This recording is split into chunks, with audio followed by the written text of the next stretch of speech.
नमस्कार, आप देख रहे हैं जे प्राइम भारत। मैं आपके साथ अक्षिता मौर्य। आइए रुक करते हैं खबर की ओर। संभल हिंसा, सपा सांसद और विधायक के बेटे पर एफआईआर। उत्तर प्रदेश की संभल में जामा मस्जिद के सर्वे के दौरान रविवार को भड़की हिंसा में 4 युवकों की मौत हो गई। सीओ अनुज चौधरी और एसपी के पीआरओ के पैर में गोली लगी। एसपी समेत 22 अन्य पुलिसकर्मी भी घायल हो गए। हिंसा के आरोप में पुलिस ने 21 लोगों को गिरफ्तार किया है। पुलिस ने संभल के सपा सांसद जियाउर रहमान बर्क और संभल के विधायक नवाब इकबाल महमूद के बेटे सुहेल इकबाल पर हिंसा भड़काने की एफआईआर दर्ज की है। अब तक 7 एफआईआर हुई हैं। सभी मृतकों को देर रात ही सुपुर्द खाक कर दिया गया। हिंसा के बाद 24 घंटे के लिए संभल तहसील में इंटरनेट बंद कर दिया गया। सभी स्कूल आज बंद रहेंगे। डीएम राजेंद्र पेंसिया ने 1 दिसंबर तक संभल जिले में बाहरी व्यक्तियों के प्रवेश पर पाबंदी लगा दी है। पूरे शहर में अघोषित कर्फ्यू जैसा माहौल है। एसपी कृष्ण कुमार बिश्नोई ने कहा, आरोपियों के खिलाफ गैंगस्टर की कार्रवाई होगी, रासुका लगाया जाएगा। इधर मृतकों के परिजनों का दावा है कि पुलिस की गोली से मौत हुई है। हालांकि कमिश्नर ने कहा, पुलिस फायरिंग में कोई मौत नहीं हुई है। हमलावरों की फायरिंग में युवकों की जान गई है। सर्वे के दौरान भड़की हिंसा, अचानक 3000 की भीड़ जमा। रविवार सुबह 6:30 बजे डीएम एसपी के साथ एक टीम जामा मस्जिद का सर्वे करने पहुंची थी। टीम को देखकर पुलिस समुदाय के लोग भड़क गए। कुछ ही देर में करीब 2 से 3 हजार लोग जामा मस्जिद के बाहर पहुंच गए। पुलिस ने रोकने की कोशिश की तो भीड़ में शामिल कुछ लोगों ने पथराव कर दिया। इसके बाद भगदड़ जैसा हालत हो गई। छतों से ही पथराव शुरू हो गया। पुलिस को भगाना पड़ा। बवाल इतना बढ़ गया कि पुलिस ने पहले आंसू गैस के गोले दागे, फिर लाठीचार्ज करके भीड़ को खदेड़ा। आजाद समाज पार्टी के राष्ट्रीय अध्यक्ष चंद्रशेखर आजाद ने कहा, संभल में हुई हिंसा का एक बड़ा मुद्दा है। 4 लोगों की जान चली गई है। इस मुद्दे को संसद में उठाना चाहिए। हिंसा किसी भी चीज का समाधान नहीं है। मैं इसका समर्थन नहीं करता। घटना की जांच होनी चाहिए। ये पुलिस प्रशासन और सरकार की विफलता है।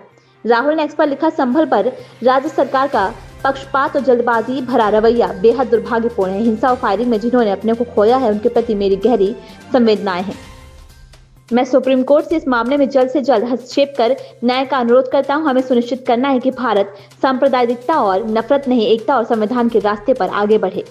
लखनऊ से साउद अली की रिपोर्ट।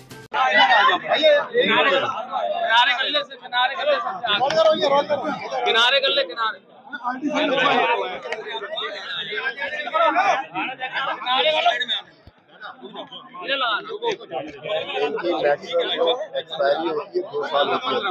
2 साल होती है।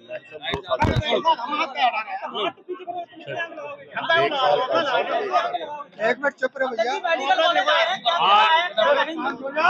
आज हम लोग ये झांसी के मेडिकल कॉलेज में आए हैं, जहां पर ये आगजनी की घटना घटी, जहां 15 तारीख को ये बच्चे आज इस जो ये नवजात शिशु निकू जो आज इसमें घटना घटी है, मेरी जानकारी में यहाँ पर जो व्यवस्था थी सरकारी, वो 18 बच्चों के लिए केवल थी और इसमें 54 बच्चे एडमिट थे।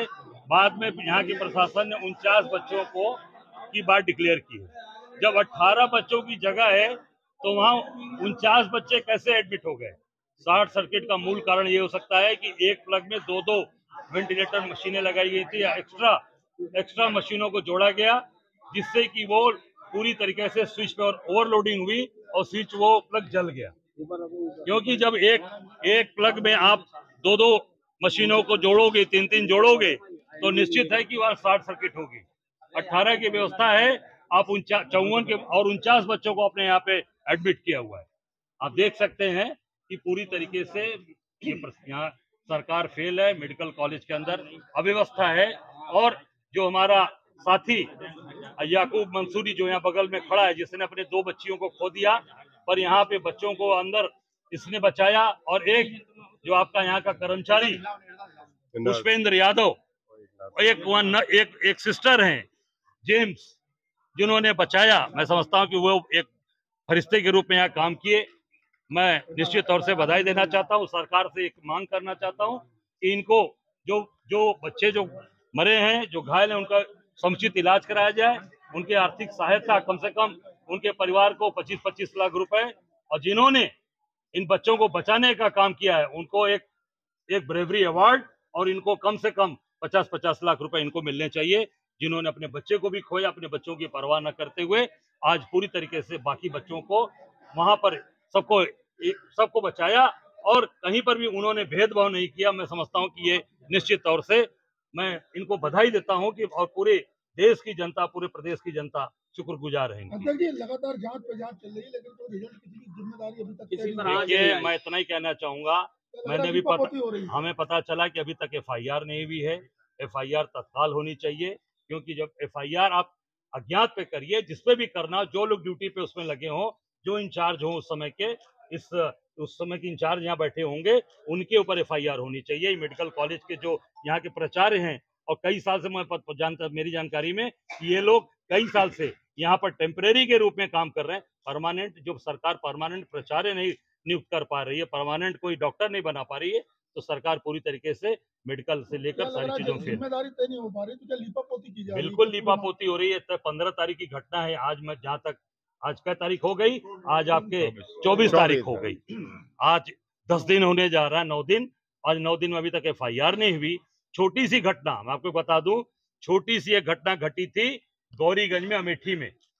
उस पूरे अस्पताल को सील कर दिया था सरकार ने।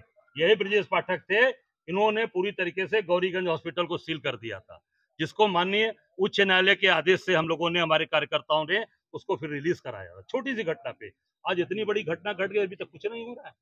केवल और केवल सील करके यार घूम रहे हैं लोग।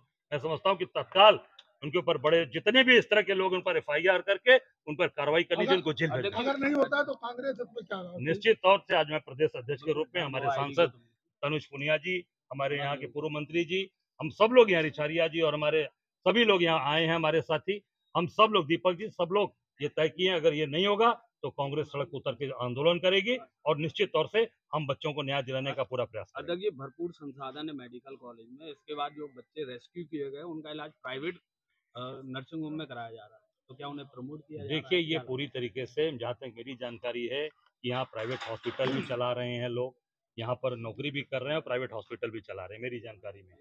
तो निश्चित तौर से वो प्रमोट किया जा रहा है। अपने अस्पताल को आज केवल और केवल अपना पैसा कमाने का संसाधन, अपनी चीजों को बढ़ाया जा रहा है, प्राइवेट हॉस्पिटल को बढ़ाया जा रहा है। अभी मैंने सीज फायर वो देखा है, वो अभी सिलेंडर देखा है, वो 2019 का रखा हुआ है। अब 1 साल या मैक्सिमम 2 साल तक उसकी गारंटी होती है। आज 24 चल रहा है। ये पूरी तरीके से फेल कर गए, फ्लॉप कर गए। इस तरीके की मेडिकल कॉलेज के अंदर व्यवस्था पूरी, सोचिए प्राइवेट हॉस्पिटल्स को एनओसी देने के लिए कितना परेशानी उठानी पड़ती है। आज ये सरकारी हॉस्पिटल के अंदर आज इस तरीके की व्यवस्था की गई है। मुझे लगता है कि तत्काल जो भी इसमें लोगों के खिलाफ मुकदमा दर्ज कर कार्रवाई करनी चाहिए। आपने कहा कि सरकार फेल है और संभल में बवाल चल रहा है, आज दिन तमाम मस्जिद में सर्वे के नाम पर, क्या कहेंगे उसको? देखिए, पूरी तरीके से ये सरकार के द्वारा, मैं समझता हूँ कि पूरी तरीके से ये उसको रोक नहीं पा रहे हैं। कानून व्यवस्था में फेल है, मेडिकल में फेल है, एजुकेशन में फेल है, जंगल राज चल रहा है प्रदेश में। महाराष्ट्र का जो रिजल्ट आया उसको क्या कहेंगे? निश्चित तौर से उसकी समीक्षा हम कर रहे हैं। समीक्षा के साथ साथ उसमें हम आगे सीख लेंगे, कहाँ कमियां रह गई, क्या है, उसको फिर आगे बहुत अच्छा प्रदर्शन कांग्रेस, ये बाद में बात है। देखिए, आज हम यहाँ दुख में आए हैं, दुख की घड़ी में आए हैं। मैं तो नहीं कहूंगा कि जो भी चीजें हैं पॉलिटिकली आगे लीजिएगा और उसमें सारी चीजें आपको मेडिकल कॉलेज में जो दुर्घटना हुई थी, आज आपने मित्तू वार्ड आए हैं। जी, क्या देखा आपने? देखिए, बहुत दुर्भाग्यपूर्ण घटना है। बहुत जो पीड़ित परिवार है उनके लिए पूरी सहानुभूति है, और वही सहानुभूति व्यक्त करने के लिए यहाँ भी आए थे। लेकिन जो है, जिस तरह से यहाँ पे अनियमितताएं पाई गई हैं, जिस तरह से हमने ये देखा कि फायर एक्सटिंग्विशर एक्सपायर पड़े हुए थे 2019 के, जिस तरह से यहाँ पे ऑडिट की रिपोर्ट जो है फर्जी यहाँ पे पड़ी हुई है, जो ऑडिट का इंचार्ज है उसको पता ही नहीं ऑडिट हुआ है और कागज मौजूद हैं।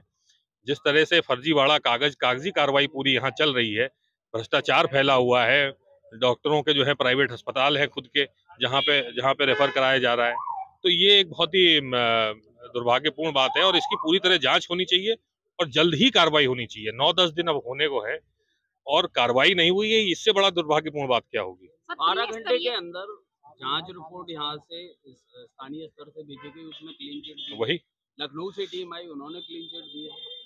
तो वही तो मैं कह रहा हूँ, लीपापोती का काम हो रहा है यहाँ पे। अपने लोगों को बचाने में लगे हैं। यही लोग जो है चुनाव में जाके पैसा दे देंगे, फंड कर देंगे भारतीय जनता पार्टी को, यही दिख रहा है आपको सामने। वहीं जैसा अध्यक्ष जी ने कहा कि गौरीगंज में छोटी सी घटना होती है, पूरा अस्पताल सीज हो जाता है, हाई कोर्ट से खुलवाना पड़ता है अस्पताल को। और यहाँ पे देखिए, इतनी बड़ी घटना हो गई और क्लीन चिट पे क्लीन चिट मिले जा रही है। सांसद जी, जो बच्चे रेस्क्यू किए गए थे, मेडिकल कॉलेज में भरपूर संसाधन है, उसके बाद भी मेडिकल कॉलेज प्रशासन ने उन बच्चों को इलाज के लिए प्राइवेट हॉस्पिटल में भेज दिया। तो वही तो कहा जा रहा है, प्रमोट किया जा रहा है, ऑब्लाइज किया जा रहा है उनके मालिकों को, और जो है दवाइयां बाहर से लिखी जा रही हैं। जो माँ बाप हैं वो वैसे ही परेशान हैं, इतनी बड़ी घटना उनके साथ हो गई, अब उनको एक और पर्चा पकड़ा देता है कि बाहर से दवाई खरीद के लाओ। कम से कम ये संवेदनशीलता तो सरकार को दिखानी चाहिए, प्रशासन को दिखानी चाहिए। सर, 17 मौतों में केवल 10 मौतों को फायर से माना जा रहा है और उन्हीं को मुआवजा देने की बात कही जा रही है। नहीं, ये तो गलत बात है। देखिए, हम तो इसका पूरा विरोध करेंगे और जरूरत पड़ेगी धरना प्रदर्शन भी करेंगे। जितने बच्चे खत्म होंगे उन सबको मुआवजा भी देना पड़ेगा, माफी भी मांगनी पड़ेगी, और जो है कार्रवाई भी करनी पड़ेगी, FIR लिखनी पड़ेगी। सांसद जी, क्या चुनाव होने के कारण आप लोगों को आने में देरी होगी? नहीं, आने में देरी की नहीं, सब लोग, हाँ ये बात सही है कि चुनाव प्रचार में सब लोग इधर उधर थे, हम लोग का भी टूर लगा हुआ था दूर का, लेकिन जो है हम लोगों ने इसको सोशल मीडिया के माध्यम से और मीडिया के माध्यम से जब देखा तो ये था कि जल्द से जल्द यहाँ पे आया जाए प्रोग्राम। महाराष्ट्र में जो चुनावी एजेंडा बनाया गया था संविधान को, वो बात ठीक से जनता समझ नहीं पाई, नहीं, समझा नहीं पाई। बात देखिए, इसकी समीक्षा होगी उच्च स्तर पे, और जब जो रिजल्ट निकल के आएगा वो हम देखेंगे। लेकिन एक बात मैं कहना चाहता हूँ कि जिस तरह से पैसा बांटा गया है, सत्ता बल का प्रयोग किया गया है, पुलिस प्रशासन के माध्यम से गुंडाई की गई है, विपक्ष के वोटरों को भगाया गया है, डंडे से मारा गया है, ये सब जो है दिखाता है कि कहीं ना कहीं वो घबराए हुए थे, और ये इस तरह की बेईमानियां करके संवैधानिक संस्थाओं का जो है बल का प्रयोग करके उन्होंने ये रिजल्ट हासिल किया। लोकसभा चुनाव में जो परिणाम रहे थे भाजपा के थोड़े विपरीत रहे थे, और ये उपचुनाव में उनके अनुकूल आए, उसको कैसे देखते हैं कि 9 में से 7? मैं बता तो रहा हूँ, सत्ता बल का पूरी तरह से प्रयोग किया गया है, BLO को हटाया गया है जो उनके विशेष जातियों के थे, आपके वोटर लिस्ट में नाम कटवाए गए हैं, पुलिस का डर कराया गया है। मेरे खुद संसदीय क्षेत्र में 2024 की मैं बात बता रहा हूँ, सबको बड़ी बड़ी पर्चियां पकड़ाई गई थी, एक एक कार्यकर्ता को, बूथ के कार्यकर्ता को, कि दिन में अगर दिखोगे वोटिंग वाले दिन तो तुम्हें जेल में बंद कर देंगे। जो लाइनें लगी थी जहाँ पे विपक्ष के अधिकतम वोटर थे, वहां पे डंडे चलाई है पुलिस, बूथ उखाड़ के ले गई है पूरी नगर पंचायतों के। तो ये दिखाता है कि किस तरह से दम लगा रहा है। इतनी बड़ी दुर्घटना हुई कि कांग्रेस के प्रदेश अध्यक्ष और आपको यहाँ पर आना पड़ा, ऐसे में कल जीत पर जश्न मनाया भाजपा ने, तो वही तो अब देखिए क्या कहेंगे? यहाँ रानी लक्ष्मीबाई का कार्यक्रम था, जन्मदिन था, उसको सारे सरकारी कार्यक्रम रद्द कर दिए। रानी लक्ष्मीबाई और की कल जीत के उस पर पूरे शहर तो में वो जो जश्न मनाना, अपनी वाहवाही लूटना, और जो है क्या नाम है, अपना स्वागत कराना, जैसे चूना ऊना पड़ रहा था हादसे वाले दिन, तो ये दिखाता है कि किस तरह से असंवेदनशील है सरकार। अंतिम सवाल ये है कि आप, अगर ये कार्रवाई नहीं होती है, क्योंकि जांच पे जांच हो रही है, आंच किसी पर नहीं आ रही है, तो क्या कांग्रेस की रणनीति? नहीं, पूरा धरना प्रदर्शन, विरोध प्रदर्शन किया जाएगा, प्रदेश स्तर पे भी किया जाएगा, राष्ट्रीय स्तर पे भी इसको किया जाएगा। कुछ लोगों को यहाँ से पुलिस ने गिरफ्तार भी किया था धरना प्रदर्शन करने पर।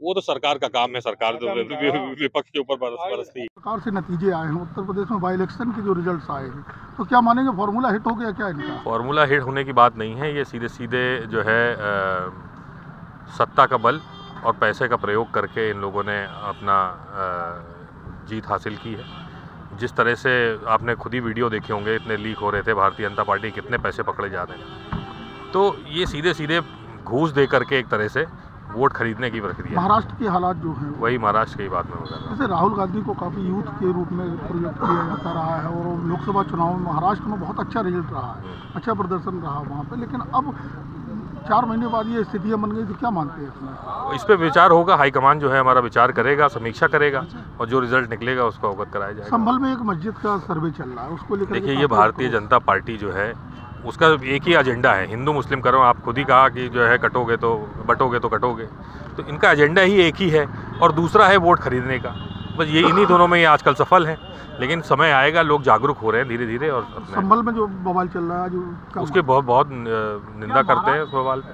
क्या महाराष्ट्र में संविधान वाला नारा आपका काम नहीं किया क्या? काम सब कर रहा है। मैंने जैसा बताया कि उन्होंने जो बेईमानी जिस तरह से कर रहे हैं, मैंने खुद अपने 2024 के चुनाव में देखा, अपने लोकसभा क्षेत्र में जिस तरह से बेईमानी करते हैं, वोटरों को, विपक्ष के वोटरों को भगाने का काम करते हैं, पैसे बांटते हैं, fridge, TV, washing machine, cooking range सब बांट डाला इन लोगों ने, कुछ छोड़ा ही नहीं, और पैसे घर में सीधे बांट रहे हैं, तो फिर वो दिखता है वो। इस खबर में बस इतना ही। बने रहिए जी प्राइम भारत के साथ।